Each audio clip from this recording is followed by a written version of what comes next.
El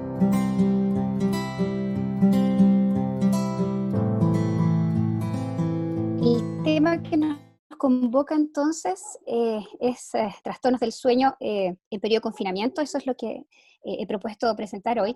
Y esto en relación a que efectivamente ha sido un pequeño virus, ¿verdad?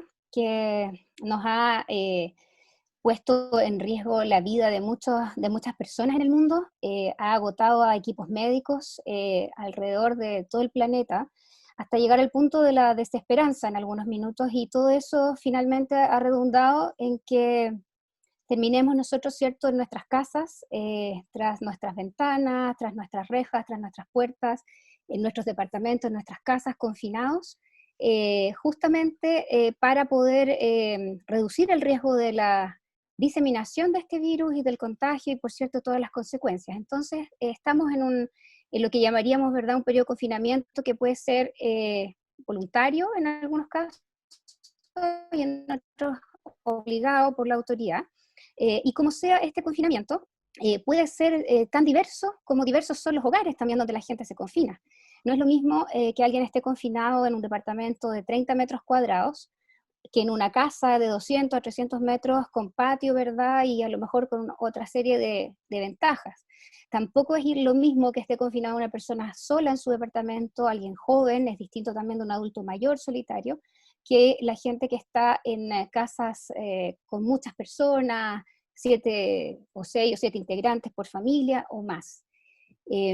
El punto está en que como sea, este confinamiento de alguna u otra manera ha alterado nuestros ciclos sueño-vigilia, y esto tiene que ver con que justamente nos ha alterado las rutinas y con ello el reloj interno que tenemos, como se ve ahí en la foto, y ese desajuste del reloj interno nos ha llevado a tener muchas veces serios trastornos del sueño, insomnio, entre otros, como los más comunes, y mucha fatiga también durante el día, que si la sumamos, como decía hace un rato, el desánimo de pronto que hay por las consecuencias del virus, puede ser bastante serio. Y esta falta de sueño no solo fatiga o cansa el cuerpo, sino que disminuye también la capacidad de poner atención, la capacidad de aprendizaje, de memoria, lentece nuestros reflejos, nos expone en ese caso a más accidentabilidad, pero también a largo plazo puede afectar nuestra salud y debilitar nuestro sistema inmunológico, por ejemplo, aumentar la inflamación y conducir a una mayor vulnerabilidad a las enfermedades virales. Por tanto, esa es la razón por la que hoy día dormir parece ser más importante que nunca, o al menos dormir bien. ¿Cómo el confinamiento entonces altera o puede alterar nuestro sueño? Por varios mecanismos, como ven ustedes ahí en la primera foto, ¿verdad? Y que era lo que decía hace un rato, altera nuestros relojes biológicos. Tenemos nosotros varios relojes biológicos que son finalmente comandados por lo que llamaríamos un reloj maestro, que es este núcleo supraquiasmático que ustedes ven ahí a la izquierda, y que es el marcador de la mayoría de nuestras funciones biológicas, es como el que pone a la hora a todos los demás relojes. Se encuentran en el hipotálamo anterior y es sincronizado a su vez este reloj interno por la alternancia entre el día y la noche, ¿verdad? O entre la luz y la oscuridad, sincronizado también por nuestras actividades sociales. Ya el colegio, el trabajo, reuniones, también es sincronizado por la actividad física, y por tanto si se desordenan cualquiera de estas áreas o lo que se llaman también safegivers, que son estos sincronizadores o reguladores externos del ciclo sueño-vigilia, entonces se nos desordena también el dormir y además una serie de otras funciones que están acopladas a ese descanso o a ese dormir. Para entender un poco mejor, lo que yo voy a tratar de plantearlos hoy día, que son por un lado algunas de las consecuencias, quizás eso va a ser lo menos, porque eso habría que profundizarlo quizás más médicamente, pero también les voy a mostrar un poco lo que se ha visto hasta ahora en la pandemia. Antes de pasar a todo eso, es importante que podamos repasar o ponernos de acuerdo en qué es lo que entendemos por el ciclo sueño-vigilia y también cómo esto puede alterar o alterarse en estas circunstancias. Entonces, el ciclo sueño-vigilia, ¿verdad? Se compone de tres partes en el fondo, que son, o dos grandes partes, el sueño y la vigilia, es como obvio. Pero el sueño en sí está subdividido en dos fases, ambas muy relevantes, que son el sueño REM y el sueño no REM. Entre las dos juntas representan más o menos un tercio del día. ¿ya? Este ciclo sueño-vigilia está absolutamente acoplado. Nosotros, por ejemplo, en medicina no podemos evaluar el sueño o la calidad del sueño si no entendemos o no evaluamos cómo está la vigilia de un paciente. Es decir, de hecho, muchos especialistas en el sueño dicen que en realidad la calidad del sueño se mide por la calidad de la vigilia. Pero el sueño en sí tiene distintas fases y el sueño no REM, que es como donde se desarrolla la fase sueño profundo, que es la N3, representa algo así como, diríamos, el 80% del sueño total nocturno. Y la otra fase, que es el sueño REM, o sueño de movimientos oculares rápidos, esto por sus siglas en inglés, representa alrededor del 20-25% del sueño total nocturno. Y esta arquitectura, por llamarlo así, de sueño debiera estar preservada en todas las personas, más o menos en ese rango, para que nuestro descanso realmente sea no solo placentero, sino que también funcional a nuestro organismo, y por otro lado nos permita de alguna manera evitar todas las otras consecuencias hormonales de las alteraciones que puedan tener. Ahora, estos ciclos, estas fases N1, N2, N3 y el REM se van sucediendo la una a la otra en ciclos conjuntos que duran más o menos entre 90 a 120 minutos, es decir, estas 4 fases juntas completan en promedio 1 hora y media, 2 por noche, y eso se distribuye de un modo distinto a lo largo de la noche, de acuerdo a si es la primera mitad del sueño o la segunda. En un sueño normal, de alguien que no tiene una apnea del sueño, que no tiene un cuadro depresivo, alguien que no tiene adicciones, por ejemplo, o uso o abuso de sustancias que altera esta arquitectura. En un sueño normal, la primera mitad de la noche en ella se encuentra concentrada esta fase N3, que es como la fase del sueño en la cual realmente descansamos, es la fase de sueño a ondas lentas. Por eso puse sol ahí, sueño de ondas lentas que nos permiten descansar, que nuestro cerebro se desconecte completamente. Y en la segunda mitad de la noche tenemos mayor concentración del sueño REM, perdón, que es la fase de sueño que tiene que ver más bien con la ensoñación o la producción onírica, la cual es tremendamente importante para la consolidación de la memoria. Y además este sueño REM está acoplado a muchas otras funciones fisiológicas, dentro de ellas la secreción de varias hormonas. Y estas hormonas tienen implicancia en muchas funciones, ¿cierto?, de nuestro organismo, que yo no soy endocrinóloga, ni tampoco soy infectóloga, no voy a hablar en detalle de aquello, pero solamente decirles que durante el sueño, ustedes ven acá lo mismo que el hipnograma que yo les mostraba anteriormente, durante el sueño, el sueño de ondas lentas, por ejemplo, que se produce en la primera mitad de la noche, facilita la secreción de la hormona de crecimiento, de la prolactina, que son hormonas que tienen que ver con la cascada proinflamatoria o el sistema inmunológico. Por otra parte, en la segunda mitad de la noche, que es donde se encuentra el sueño REM, se produce también un cierto acoplamiento a la secreción de cortisol, la cual en verdad despega del todo cuando uno despierta en la mañana. En el fondo, mientras uno está dormido, el cortisol está como inhibido, y en las últimas fases de la noche ya podría empezar a producirse acoplado a este sueño REM, y cuando despertamos se produce un alza importante de este cortisol que nos prepara para la batalla, como digo yo, y que nos prepara también para hacer frente a todos estos procesos infecciosos que podríamos tener como una infección por coronavirus.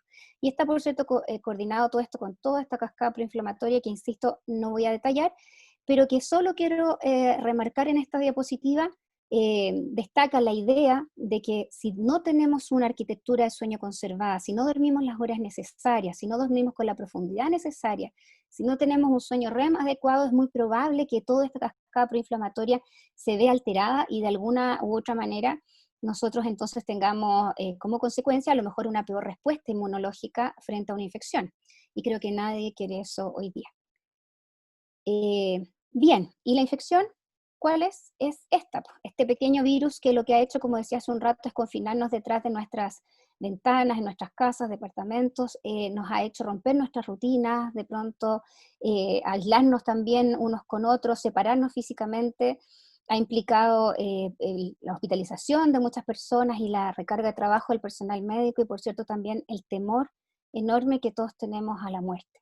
¿Ya? Y todo esto en conjunto genera además una incertidumbre muy importante que, por cierto, tiene que ver con lo que le voy a mostrar a continuación. Es otro componente que se suma a toda esta disrupción o alteración del sueño que tenemos en estos momentos en muchas personas. Entonces, lo que les quiero mostrar ahora son justamente algunos estudios que se han hecho en distintas partes del mundo Algunos de ellos son estudios hechos en este caso en China. La gran mayoría de los estudios están hechos justamente en los lugares del mundo donde ha habido mayor explosión de coronavirus o mayor infección por coronavirus o han sido relevantes en este proceso de la pandemia. Entonces tenemos este estudio chino que fue una encuesta transversal a través de la web que reclutó en el fondo o recogió las respuestas de 7.236 personas de la población general y se encontró en esta encuesta que durante el momento del brote del coronavirus en China, esto en febrero, había una prevalencia de trastornos de ansiedad generalizada, síntomas depresivos y mala calidad de sueño que eran no menores. Los síntomas ansiosos estaban presentes en el 35% de la población, el trastorno de ansiedad generalizada propiamente tal, y síntomas depresivos en un 20%, y una mala calidad del sueño reportada en el 18% de los encuestados. Y lo que es llamativo en este trabajo es que fueron los jóvenes quienes informaron de una prevalencia significativamente mayor de trastorno de ansiedad generalizada y síntomas depresivos que las personas mayores. ¿Ya? Y en comparación además con otro grupo ocupacional, la gente que trabajaba en el área de la salud tenía más probabilidad, según esta encuesta, de tener una mala calidad de sueño. Y se identificó una importante carga de salud mental en la población durante el brote COVID también. Ya todos los análisis que realizaron estos investigadores mostraron que ser menor de 35 años en este caso y dedicar mucho tiempo a estar pendiente de las noticias del COVID y todo eso, se asoció con trastornos de ansiedad generalizada y los trabajadores de la salud tenían un alto riesgo también de presentar una mala calidad de sueño. ¿Ya? Y los jóvenes fueron quienes pasaban más tiempo pensando en el brote y junto a los trabajadores de la salud eran los que tenían mayor riesgo de afectación mental o de enfermedad mental. Todo esto lleva a los autores de este artículo a concluir que la vigilancia continua de las consecuencias psicológicas de los brotes debe convertirse en rutina, como parte del esfuerzo de preparación para esta pandemia en todo el mundo. Yo creo que no lo estamos haciendo, pero en verdad, bueno, son las recomendaciones que debiéramos seguir. Luego, a continuación, les muestro entonces este otro estudio que fue también realizado en China, en la provincia de Hubei, donde se tomó un grupo de gente justamente de esta provincia para evaluar o contrastar los resultados de la gente de este lugar con los participantes de otras regiones de China. Y bueno, se encuestó a 939 personas, la gran mayoría de otras regiones de China, fue una muestra pequeña de Hubei, y se encontró que el 35%, en realidad como el 70% eran menores de 40 años, y el 66% prácticamente de los encuestados o de quienes respondieron a la encuesta eran estudiantes universitarios. Y se encontró que el estado emocional y el comportamiento de los participantes en Hubei fue mejor que en otras regiones, pero la calidad del sueño fue peor. ¿Ya?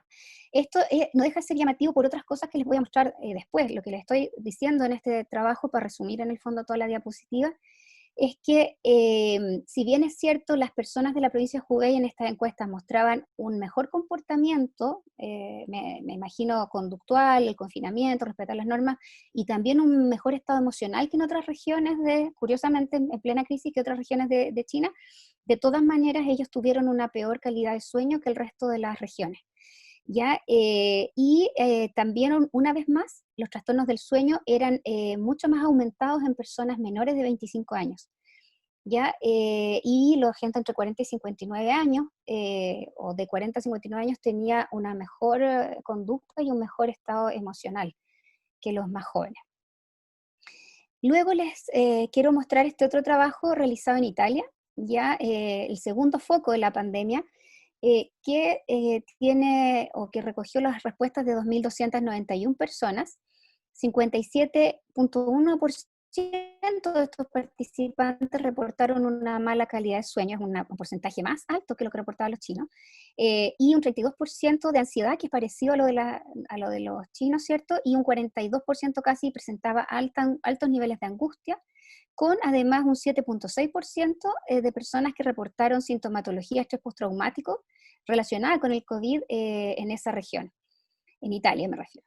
Y los jóvenes, otra vez, los jóvenes y las mujeres que estaban dudosos de si estaban o no infectados con COVID, y también aquellos con temor al contacto directo con alguien, que también tenían el temor de haber estado infectados. Ya los primeros eran aquellos que se habían hecho el test y no tenían aún los resultados, y los segundos gente que había tenido contacto con alguien y tenían temor de estar desarrollando la enfermedad. Esas personas tenían mayor riesgo de desarrollar trastornos del sueño y también mayores niveles de ansiedad y angustia.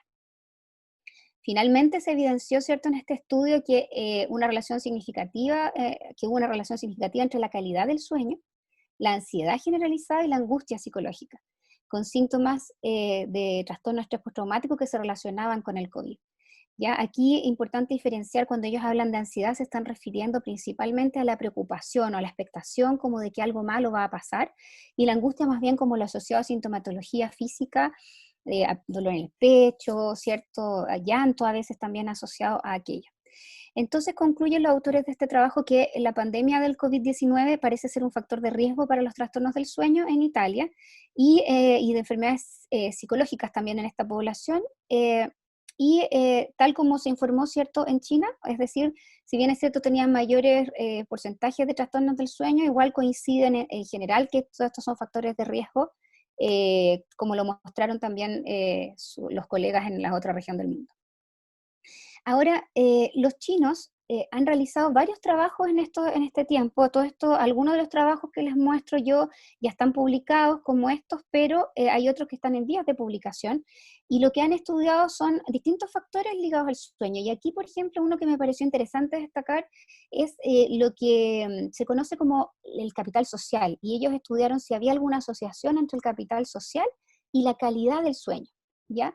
Este trabajo tiene varias limitaciones porque se estudió al principio solamente del confinamiento, en los primeros días, pero lo relevante es lo que les voy a mostrar como la asociación que ellos encuentran.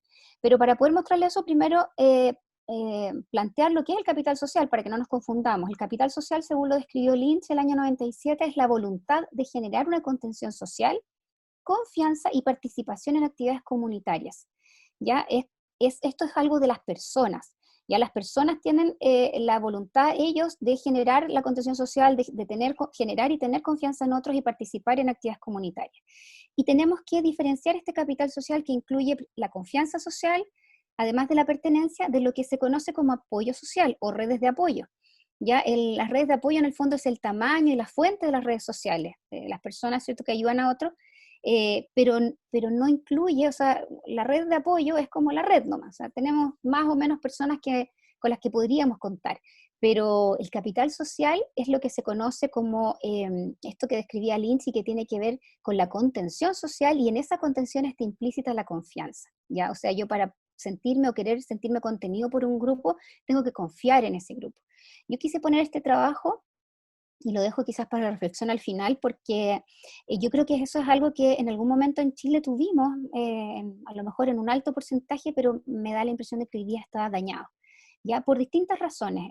Desde hace muchos años yo creo que venimos desconfiando bastante los unos de los otros, desconfiando del sistema y de una serie de cosas, y cada vez peor, ¿cierto?, en los últimos meses. Entonces yo creo que eso me hace pensar que tenemos en Chile un menor capital social de lo que teníamos antes. Y lo que se encontró en China en este estudio es que el capital social tenía una influencia sobre la calidad del sueño, ya una influencia positiva. Mientras mayor capital social tenía la gente, mejor calidad de sueño tenía.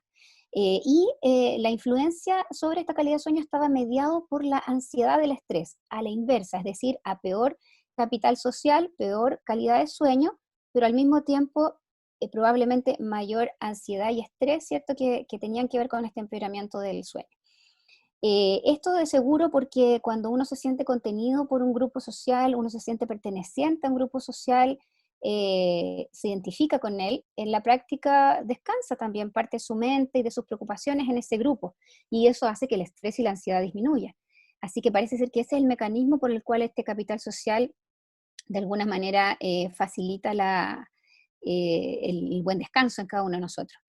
Y la ansiedad se sabe que aumenta los niveles de cortisol y produce entonces, al aumentar los niveles de cortisol, cambios en los ritmos de secreción de esta hormona, y una síntesis también reducida de melatonina, es decir, mientras más ansiosos estamos, menos melatonina producimos. Yo no lo mencioné previamente, pero hay algunos estudios que no voy a nombrar ahora, que también hablan de un cierto rol de la melatonina como, bueno, se sabe que es un antioxidante, pero también se piensa que podría ser un agente que también facilitaría la respuesta inflamatoria. Entonces, si tenemos más ansiedad, menos melatonina, peor calidad del sueño, claramente nuestra respuesta inflamatoria, volviendo a lo anterior, podría estar afectada o deficiente frente a una amenaza como es el COVID. Y la respuesta al estrés se relacionó con el estado anímico y la sensación de bienestar. Ahora, el capital social entonces ayuda a reducir la percepción de amenaza, la respuesta fisiológica causada por el estrés y el comportamiento inadecuado causado por el estrés, y de este modo entonces mejora nuestra calidad del sueño. Ahora, ¿qué se ha estudiado hasta aquí en relación al sueño y los equipos médicos o los equipos de salud en general? Bueno, se han hecho estudios como este, ¿verdad? Que también se realizó en China entre enero y febrero de este año, y se vio también cuál era el efecto del apoyo social en la calidad de sueño en el staff médico, y lo que encontraron ellos es que niveles de apoyo social para el personal médico se asociaron significativamente, niveles altos de apoyo social se asociaron significativamente con una mejor autoeficacia o sensación de autoeficacia en los funcionarios de la salud y una mejor calidad de sueño. Y al mismo tiempo, al igual que en el estudio anterior, se asociaron negativamente con el grado de ansiedad y estrés.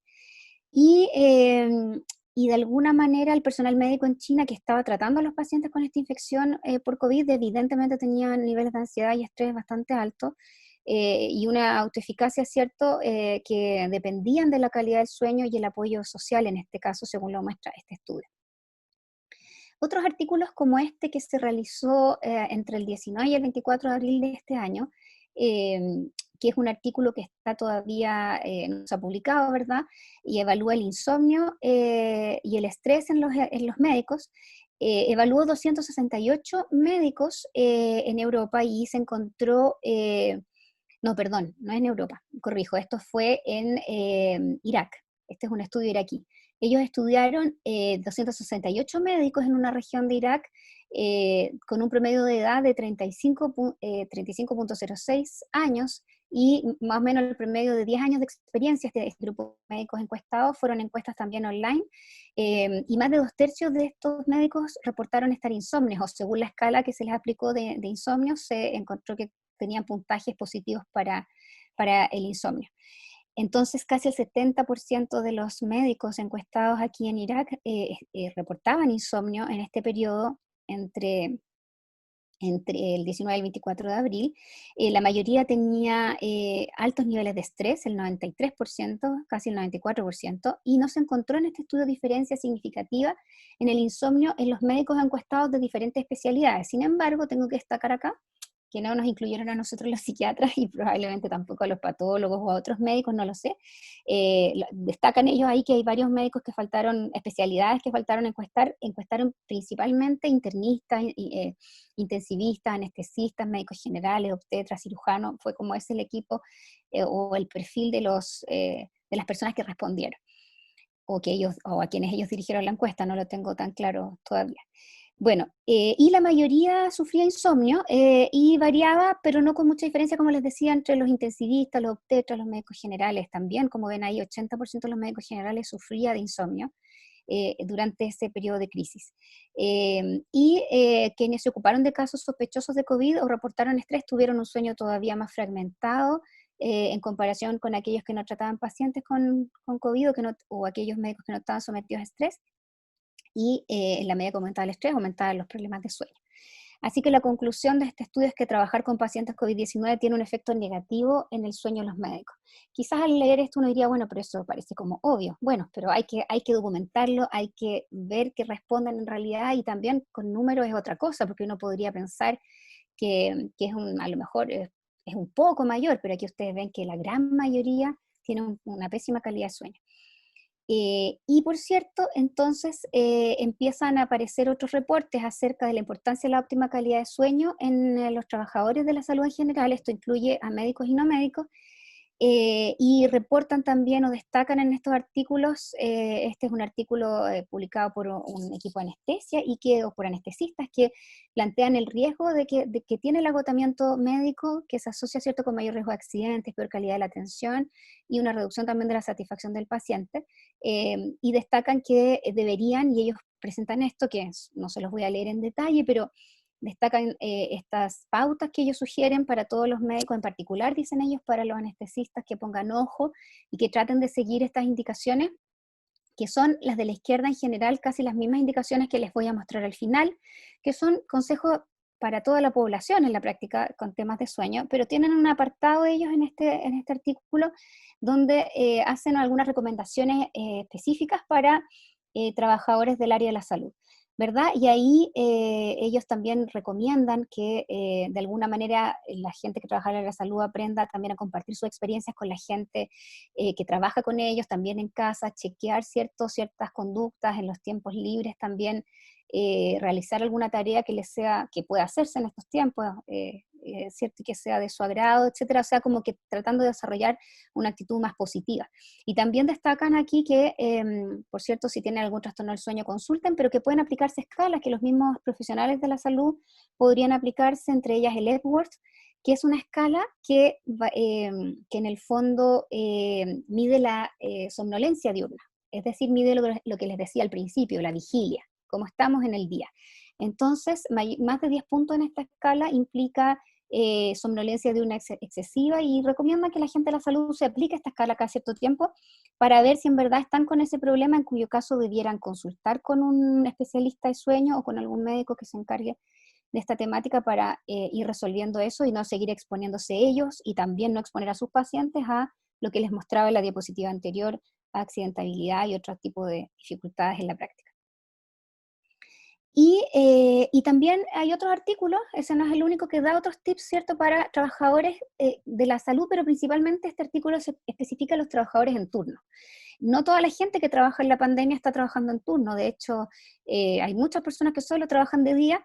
Sin embargo, también ha aumentado la cantidad de personas, ¿verdad?, que han tenido que hacer turnos nocturnos, y no solo eso, nosotros sabemos que se han prolongado, por decirlo así, o han aumentado la cantidad de personas que tienen que hacer turnos de 24 horas. Entonces recomiendan ellos que las personas que hacen este tipo de turnos, en general, que van cambiando de un horario a otro la posibilidad de dormir, sugieren incorporar un tiempo dentro de su rutina del día para dormir, aunque sea un ratito, e intentar mantener un horario de sueño que sea igual todos los días mientras trabajan una serie de turnos nocturnos. Ya, el ideal se sabe que es que las personas ojalá puedan tener como una semana, por ejemplo, de turnos más bien de noche, otra semana más bien de día, no esta cosa de estar cambiando demasiado rápido o pasando varias veces la semana por variaciones del sueño. Entonces, que cuando está con una serie de turnos nocturnos se recomienda que se trate de mantener un horario estable de sueño, que también cuando se trabaje en turno de noche trate de cambiar el sueño, es decir, que mucha gente llega del turno a dormir en la mañana, y aquí lo que ellos recomiendan es llegue a dormir en la mañana un rato, pero también, pero que no sea todo su sueño ese rato, y trate de dormir antes de irse al turno para que llegue más fresco. Mejore el ambiente de sueño, use también alguna máscara o algo para poder oscurezca la pieza, si no oscurezcas los ojos, en el fondo esa es oscurezcas los párpados, dice en el fondo esta recomendación. Y si vive con familiares o compañeros de habitación, también infórmele cuáles son las horas en que usted va a dormir para que tampoco le molesten. Y por cierto, si tiene que tener su teléfono cerca, trate de dejarlo ahí cerca, pero no usarlo, sobre todo si se despierta durante el episodio de sueño. Otros consejos que se pueden dar en general, que no están en ese artículo, sino que son generales para los trabajadores en turno de noche, es que si, por ejemplo, se cambió hace poco a un turno de noche y está durmiendo en un nuevo entorno, tiene su sala de descanso es en un nuevo entorno, trate de hacerlo lo más cómodo posible, traiga algo de su hogar, por ejemplo, si usted tiene una almohada que es su almohada regalona o que le va a facilitar el dormir, trate de hacer algo que le ayude a tener como ciertos digamos, recuerdos de un ambiente agradable para dormir. Use cafeína durante el turno, eso está recomendado, por cierto. Las bebidas energéticas yo no las recomendaría tanto, pero si bien es cierto, la dificultad que yo veo aquí en estas recomendaciones de tanto café y bebidas energéticas son las otras consecuencias médicas, y también que, por cierto, a largo plazo altera la arquitectura del sueño. Pero lo que ellos proponen acá es que al comienzo del turno tome café, pero evite tomar café, perdón, 3 o 4 horas antes de que quiera irse a dormir.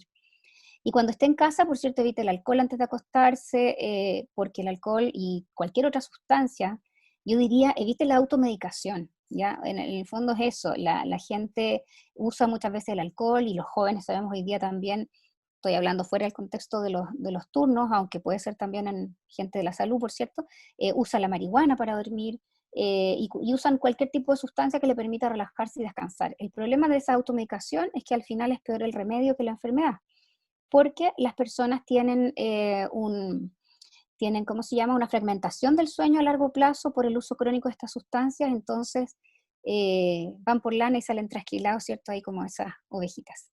La melatonina puede ayudar a promover el sueño durante el día, ¿verdad? Porque hay gente que utiliza melatonina para dormir. La melatonina lo que permite es avanzar la fase de sueño, es decir, facilita que uno pueda dormirse en horarios que no está acostumbrado, o dormirse un poco antes, pero cuidado, porque podría volver a ser una automedicación si lo usamos todo el tiempo. Ya estas ayudas podrían ser más bien ocasionales. Y, por cierto, si sus problemas de sueño persisten, siempre consulte con un especialista para no automedicarse, que es lo que acabo de mencionar. Y para ver también si tienen algún otro problema. Hay mucha gente que trabaja en turno que tiene apnea del sueño, por ejemplo, y eso tiene un tratamiento específico. Dormir, estar alerta y la seguridad para los y las trabajadoras, ¿verdad? Del turno noche es importante porque hay un alto riesgo de accidentes, entonces aquí otras recomendaciones para cuando termine el turno, si conduce, ¿verdad? Si está somnoliento, deténgase al lado del camino. Mientras está en el trabajo, intenta usar pequeñas cantidades de café, cada 1 o 2 horas para mantenerse alerta si está con mucho sueño, en vez de tomar como mucho café de una. Haga un breve ejercicio de pronto cuando está más cansado para activarse en la noche. Y si es posible, tome una siesta corta durante el turno, sobre todo si son turnos de 24 horas más aún, y pruebe también una siesta café, proponen estos autores acá, que es en el fondo, si tiene mucho sueño, dicen tome un café e inmediatamente tome una siesta corta de 15 a 20 minutos y cuando usted despierte, el café le va a empezar a hacer efecto y le va a permitir que sumado al efecto del descanso de esos 20 minutos va a estar bastante más repuesto y alerta. Pero no solamente las recomendaciones que están en las publicaciones científicas hoy día son para la gente de la salud o la gente que hace turnos, sino también lo son para todos quienes trabajamos en casa. Y lo que se recomienda, los tips que dan, por ejemplo, en este artículo publicado recientemente, dice que aprovechemos que ya que no tenemos que trasladarnos o gastar tiempo en el traslado hacia nuestro trabajo, de pagar nuestra deuda de sueño. O sea, tratemos de dormir esos ratitos, esa horita más, esa media horita más que antes la viajábamos, tratemos de dormirla, porque la gran mayoría de la gente en el mundo occidental al menos, no sé en Oriente, pero en el mundo occidental tenemos una deuda importante de sueño, y me incluyo. Muchos dormimos a veces los fines de semana para como recuperar esa deuda, y lo que termina sucediendo es que se produce un jet lag social porque la gente duerme, por ejemplo, de lunes a viernes se levanta a las 6, 7 de la mañana, quizás ahora que no tiene que desplazarse ya no se tiene que levantar a las 5 o 6 de la mañana, pero sí a las 7 y entonces si se quedó hasta muy tarde y durmió solamente 3 4 horas o 5 horas y le faltaron 2 o 3 horas de descanso, el fin de semana el cuerpo como que lo trata de recuperar y duerme hasta las 11 hasta las 10 hasta las 12 de algunas personas, y entonces cuando llega el día lunes y tiene que volver a levantarse temprano es como si hubiera hecho un viaje transmeridiano. No es una exageración, así lo vive el cuerpo, y eso se llama jet lag social y está más que estudiado y documentado todos los efectos que puede tener y que incluyen a largo plazo un jet lag social, el jet lag permanente y el jet lag social incluido está más que asociado, por ejemplo, a alto riesgo de obesidad. Ya sería largo explicar eso, así que lo podemos dejar para otro encuentro. Trabajar desde casa, ¿cierto? Puede darle tiempo para flexibilizar horarios, pero eso mismo le puede ayudar a mantener un mismo horario de sueño, es decir, trate en el fondo, hacerse un horario más ordenado ahora que puede manejar un poco mejor usted ese horario. Configure su alarma entonces a la misma hora cada mañana, trate de mantener un horario regular y expóngase a la luz del sol idealmente o a una luz brillante, la del sol es la mejor, especialmente en las primeras 2 horas después de levantarse.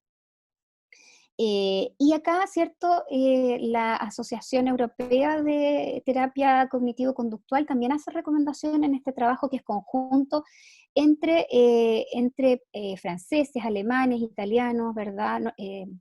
Británicos y austriacos, y recomiendan para prevenir y tratar el insomnio varias varios tips. Yo la verdad es que voy a resumir los que nosotros más comúnmente recomendamos en estos lados del mundo, que son más o menos los mismos que ellos plantean en ese artículo. Y son recomendaciones generales no solo para los adultos, sino también para los niños.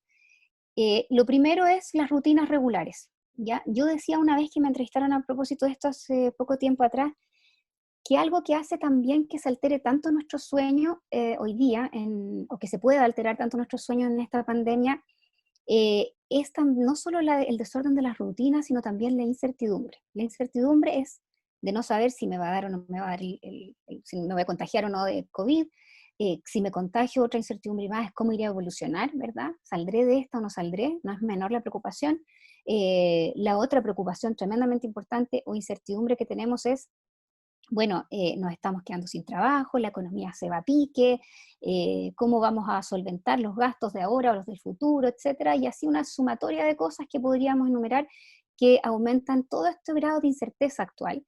Entonces yo les decía en un programa de televisión hace unas semanas atrás, lo que nosotros podemos hacer para ayudarnos en un periodo en el que hay tantas variables que no podemos manejar y que aumentan nuestra incerteza, es hacernos cargo de las que sí podemos manejar.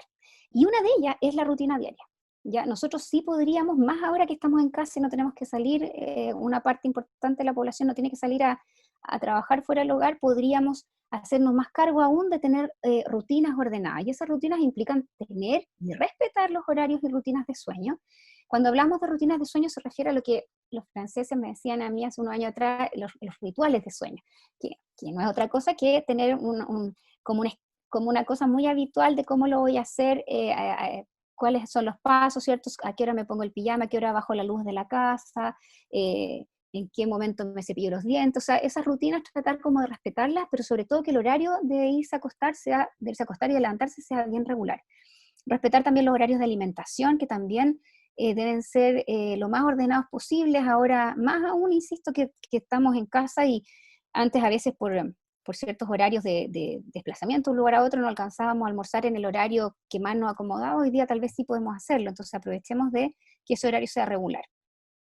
No comamos, no picoteemos entre comidas también, eso es importante, menos ahora que o más ahora que estamos más sedentarios.